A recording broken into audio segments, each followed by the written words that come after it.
You're listening to PetLifeRadio.com. Welcome to Animal Rights on Pet Life Radio. This is your host, Tim Blank, and I'm so glad you're joining us today. My special guest today is award-winning writer, editor, and author, Kim Kavin. And Kim's going to be talking to us about her recently released book, Little Boy Blue.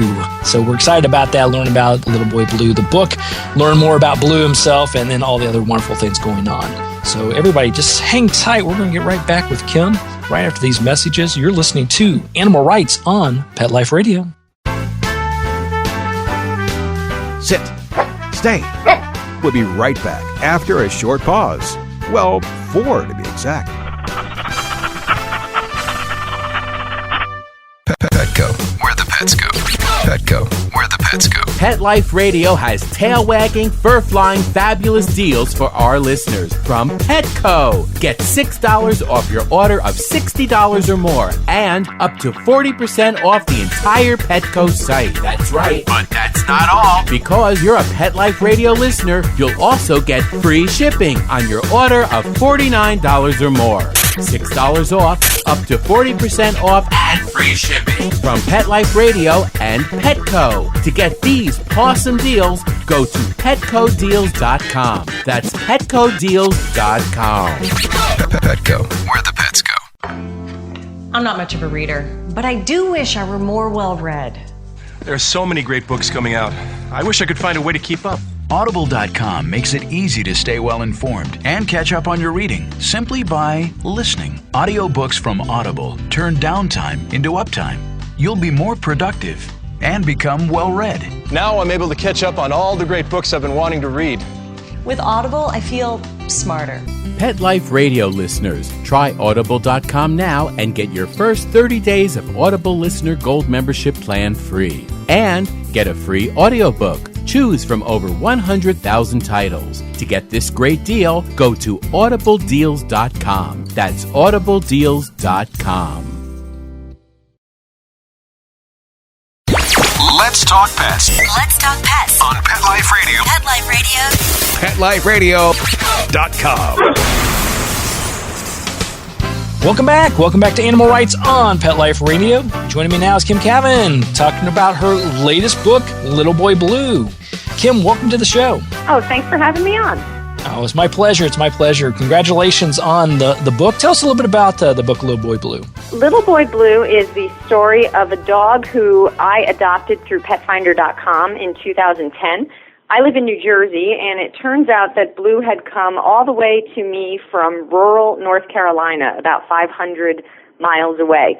So the book talks about how he got here and what's going on with rescue all across our country today with these transports that are trying to bring dogs from the very high kill rate shelters in a lot of parts of the South all the way up to the North where they can find them a lot more homes. We'll touch upon that because I think I've talked about this before, but I'm here in Georgia. I'm in Atlanta, and we're doing a much better job here in Georgia of trying to place the animals and getting them in the right and perfect homes.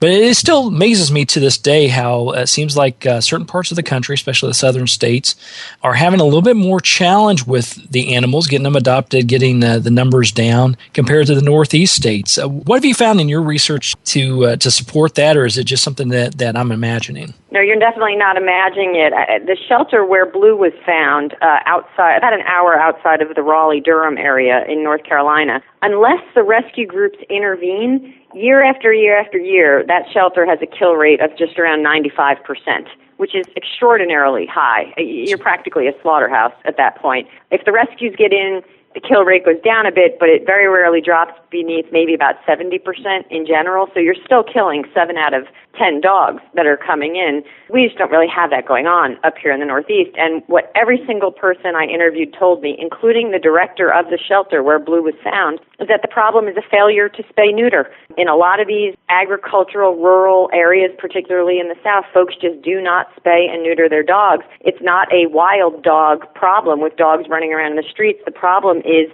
people who very knowingly bring in box after box after box of newborn litters of puppies, and they end up getting killed. Wow. And it's amazing. So it's more of an education thing that's going on, or lack of education, you feel? I do. I mean, there are definitely there's economic challenges and things like that, but there's an awful lot of programs out there to spay and neuter. You can get it done for $20 in the county where Blue was found if you want to. In places like New York City, some of the poorer areas there, the ASPCA has programs where you can get it done for free. In most cases, there are grants and programs available to help you spay and neuter your dog if you choose to do it. And we just need more people to do it, and that will help go a very, very long way towards eliminating this problem. Absolutely. Further the education, get people involved is a way to go. So let me ask you then about the book. How did you come about writing the book? I'm assuming it was, or did Blue just whisper it in your ear saying, you got to get this message out?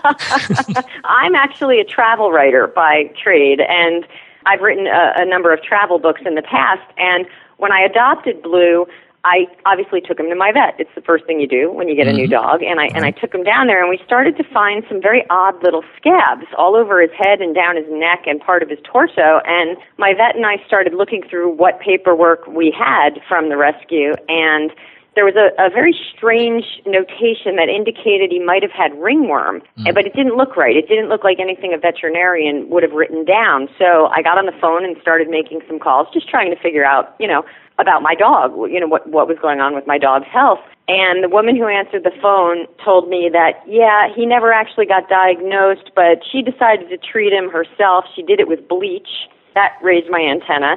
And when I got a bit, nervous on the telephone hearing that, she said, well, what did you want me to do? Leave him there to die in the gas chamber? And my head just started spinning. I had never heard of anything like any of those things. And as I looked more and more into Blue's background, I started to realize this dog had a very big story to tell all of us about rescue in America. I called my literary agent, who happens to sit at her desk with a rescued pit bull mix, and we talked about it, and here we are. Wow. I love those stories because the message is great. Blue's done a great job helping you get that message out, and that's the important thing, as we'd mentioned. But we should tell people he does live all the way to the end of the book. There seems to be a thing in America where everyone thinks the dog dies at the end of all these books. I guess Marley and Me. Marley and Me, old Yeller, all those things. Depending on exactly. Your age. No, Blue is very happy and healthy. He's on tour with me, and he loves meeting folks and getting treats from people at the bookstores and the libraries and everywhere that we go. Yeah, great life. And recently you and Blue were on CNN. We were. That was a very exciting day for Blue. He had never been in a skyscraper. He had to ride up the big elevator. He was looking out the window over Columbus Circle in Manhattan, trying to figure out what the heck was going on that we were so high up in the sky. And then there was supposed to be a sofa for us to sit on. It turned out to be a pair of director's chairs, and he had to sit up in one of those tall director's chairs while the interview went on. And I have to say he did a really, really, really good job given all of those challenges. Yeah, exactly. And for the listeners here, describe Blue, his size and his demeanor, and I think they'll get the visual that necessarily a director's chair is not his ideal spot. No, Blue is about 40 pounds. Our best guess is a hound mix of some sort. My official papers at the vet say Heinz 57. We have no idea. He's a blend of many, many wonderful things, but for him, I had to lift him up and put him into this chair, and then he had to sit there under the bright lights for about 10 minutes, and he couldn't hear anything because the people were talking into my ear. All he knew was that this giant machine, the camera, kept coming closer and farther away from us. And if you watch the clip online, you'll see him about to jump once or twice. I think I did a pretty good job of keeping him on that chair while I was trying to answer the news anchor's questions. Exactly, yeah. Big kudos to both you and Blue. What an experience. And I'm sure it was an adventure. Yeah. So these things are things you hadn't expected when Blue came to your life, and I'm sure, I don't know if Blue had this in his master plan or not, but boy, he's done a lot just in the short time he's been with you, and he's going to be doing a lot more. We sure hope so. The publisher, Barron's, is donating a portion of proceeds from every book sold to the Pet Finder Foundation, and we're working real hard with every rescue that we can that asks us to have adoptable dogs at our book signings and things like that. So, the more people want to come out and meet Blue, the more good we're going to do to save a lot more dogs like him. And it makes me really proud. I'm real excited about it. Yeah, absolutely. It's a big kudos to Barron's and the Pet Finder, petfinder.com. Great organization to spread the education to people and also help you find the right and perfect animal for your life. It's dogs and cats and a plethora of other things, actually. So they do a great job. We're going to get ready to go to a commercial break, but we'll have more to talk about when we get back. You're listening to Animal Rights on Pet Life Radio. Sit. Stay. We'll be right back after a short pause. Well, 4 to be exact. Introducing the new Bret Michaels Pets Rock collection exclusively at PetSmart. I created it for the pets that rock your world. Shop the Bret Michaels Pets Rock collection and celebrate PetSmart's 25th anniversary with up to 25% off thousands of items on the PetSmart site. Plus free shipping on orders of $49 or more. Go to PetSmartDeal.com. That's PetSmartDeal.com. PetSmartDeal.com. Dyson. The new Dyson Animal Vacs are powerful bagless upright vacuums for homes with pets. Air muscle and radio root cyclone technology generates the strongest suction power to powerfully remove dust, dirt, and pet hair from the home or car. To order your Dyson Animal Vac, go to DysonDeals.com. DysonDeals.com to order your Dyson Animal Vac today. Dyson. Music to your ears. Hi, I'm Lisa Smith-Putnam, the host of the new and exciting show, Your Pets, My Dogs, here on Pet Life Radio. Your Pets, My Dogs will feature celebrity interviews, we'll talk to everyday pet owners, and more. Listen, I am here to entertain you each and every week, right here on Pet Life Radio. Again, that's Your Pets, My Dogs. I'm your host, Lisa Smith-Putnam. Your Pets, My Dogs. Your Pets, My Dogs. Let's talk pets. Let's talk pets On Pet Life Radio. Pet Life Radio. PetLifeRadio.com. Welcome back to Animal Rights on Pet Life Radio. This is your host, Tim Link, and I'm here with author Kim Kavin, talking about her book, Little Boy Blue.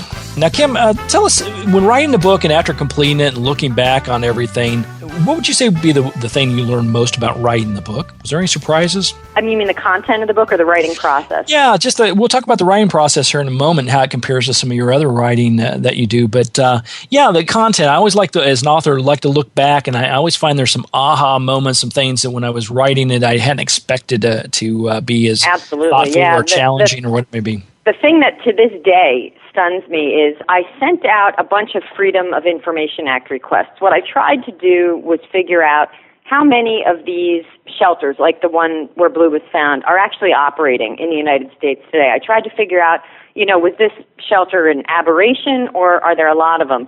And I was able to document more than 40 taxpayer-funded animal shelters where Americans are spending about $15 million tax dollars a year to support these gas chamber operations, most of them with very, very high kill rate percentages. And that number to me, in the context of what's going on with our election and people talking about the budget and having to cut everything, that 15 million tax dollars a year are going to this, it's enraging. It should make everyone livid. And I'm quite sure that there's more money out there. It's hard to get people to admit that they're doing this with tax money. I had to go through, some lawyers tried to block me on this stuff and trying to get this information. And I just think if people understood that it's their money paying for it, far, far more people would stand up and demand that it stops. Yeah. And I don't quite recall that in the debate we had with our candidates the other night. I don't remember that topic coming up. It did not come up.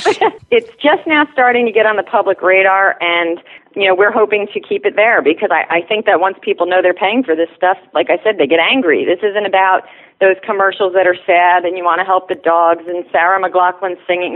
This is about your money paying to basically kill healthy adoptable puppies. Most people get upset when they hear that, and rightfully so. Yeah, absolutely. So we just need to raise the awareness. And I agree with you wholeheartedly. I mean, I'm former president of a local no-kill shelter here in the Atlanta area, and I know things have gotten a lot better in the cooperation between the shelters and the counties. Have gotten much better in most places, not only here in Georgia but elsewhere. But there's so much more to be done and so much more cooperation that could be had. Cooperation is the reason that Blue is with me. The rescue group that pulled him out in North Carolina cooperated with a group up just over the border from me in Pennsylvania. I live in New Jersey, and if they had not worked together, he wouldn't be here. He wouldn't have even gotten out of that shelter. There would have been no place to put him. So that cooperation, as you say, it's fantastic, and we talk about it quite a lot in the book. The book, it champions all these heroes who are doing this all around the country, and we try to show the things that are working so that it's not just a sad story. It's a story about how we need change and about how people are making change and the ones who are doing it the best. Now, after our listeners pick up a copy of the book and read the book, Little Boy Blue, what would be the one thing you'd like them to walk away with? Is there one message or one thought that you'd want them to take away? I'm going to say two things that I would think we need to do. To me, this is a very basic issue. Number one, we need to be adopting more dogs instead of buying from pet stores and breeders. If we simply shifted in our nation, right now, 1 in 4 people who gets a dog chooses to adopt. If we can just shift that to 2 in 4, it doesn't even have to be 3 or 4 out of 4. If we can just get a few more people to adopt, then there will be enough homes for every dog in these shelters. Then it's just a matter of transporting them around, and the network already exists. The other thing I would say is, on top of adoption, we really need to get people to spay and neuter their dogs, because that is what ultimately will solve the problem. You have to make sure that this inflow of puppies stops coming into these shelters. No shelter can handle 100 puppies being brought in when they only have 30 cages. What are they going to do with them? It's spay neuter is the ultimate answer. So adopt, spay neuter. If we do those 2 things, all of this goes away. Great messages, I think, throughout, and I would agree with you wholeheartedly. And and there is a big difference between responsible breeding, doing things from a professional, responsible standpoint, than the things we see with the backyard breeders and the things we see with the pet stores and mass breeding facilities. We're in no danger of running out of dog breeders anytime soon in the United States of America. What we would like to see, as you say, is the puppy mills and things like that going away. And the way that you make them go away is reducing demand. If you simply adopt instead of go to a pet store, you're no longer financially supporting most of these puppy mills, and they will vanish. We don't have to pass laws. We don't have to yell and fight. Demand will make them go away. If they have no customers, they'll just stop the business that they're in. That's right. It's a matter of economics, so it makes sense. Now, you mentioned a little bit earlier that you do a lot of other writing for magazines and publications. You're a travel writer. In putting together this book, this memoir, what did you see the nuances? How's the process different? What are some of the commonalities or even some of the challenges in putting together this book compared to putting together a story or a journal or investigative piece? Well, I think that one of the things that helped me quite a bit is I've been to something like 40 or 50 different countries and islands all around the world to write for the magazines. Tough life, by the way. Not bad, right? It's pretty cool stuff. But having done that, I've literally been in huts in the middle of Fiji where there's no electricity. I've stood in ruins in Turkey where the people are carrying water back and forth to get to feed their families and things like that. I've been to a lot of really interesting parts of the world, and I think it allowed me to go into these communities that are very, very different from where I live and tell readers what I was seeing without being judgmental. It's real easy to look at statistics on a piece of paper and say, these people are a bunch of jerks. They're killing too many dogs. Anybody could have gone and written a book like that. I really worked hard to not do that. I tried to give everybody the benefit of the doubt, give everybody a fair shake, and try to portray these places as they really are. So when you read Little Boy Blue, you really do get a sense of what's happening in these communities, and it does involve the recession, and it does involve our shift in what crops we grow and things like that, and how it affects their views towards animals and agriculture. And hopefully people will be able to get a real little slice of America out of this book and see parts of the country in their mind that they maybe will never see in person. Exactly. And big kudos to you. I think that does, why I sarcastically said tough life, but it sounds like some of the travel situations you were in, though they were fascinating, I'm sure, and very unique opportunities, that they weren't always the easiest situation. You weren't in the Four Seasons all the time. No. I mean, if anyone looks me up online, they're going to see that for many, many years I've been affiliated with Yachting Magazine.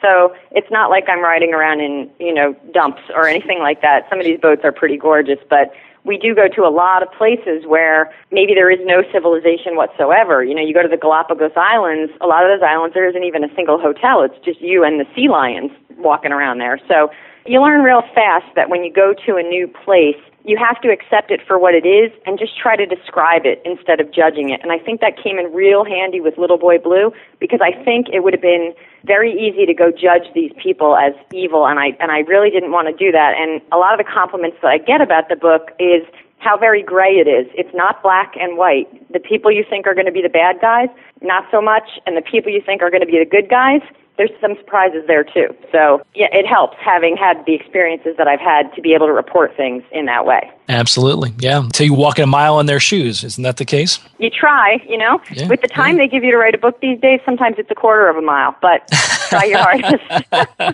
Yeah, it's more like you wait around for a year for them to decide. When they do decide it, you got about a month to write it. So I think that I think it was 5, maybe 6 months to report and write the first draft of Little Boy Blue. And then, of course, we had editing and after that. But that's not a very long amount of time for a book that takes place in New Jersey, Pennsylvania, Massachusetts, Carolinas. Absolutely. It's a pretty short window. Yeah, and I think it's a key because I have, I guess I'll throw them under the bus here. I have talked to other well-known authors that produce some fabulous books, and when we start to peel back that onion, I ask them, did you visit these people or whatever? And quite often it's, no, I talked to them on the phone. It's like, well... I know, and, for a book like this, I pushed real hard to not let that happen. It just... Again, like I said, anybody could have gotten those statistics from those shelters and just said, well, these people are Darth Vader, and good guys versus the bad guys. Here we go. But to me, that isn't true. That's just not reality. And the only way that you can really get behind numbers is to go shake somebody's hand and spend some time with them and try to honestly listen to things from their perspective. And so that's what I tried to do. Big kudos for putting in the extra effort. I think it definitely shows in the book. Where can people find out more about you and Little Boy Blue and all the wonderful things going on with Blue?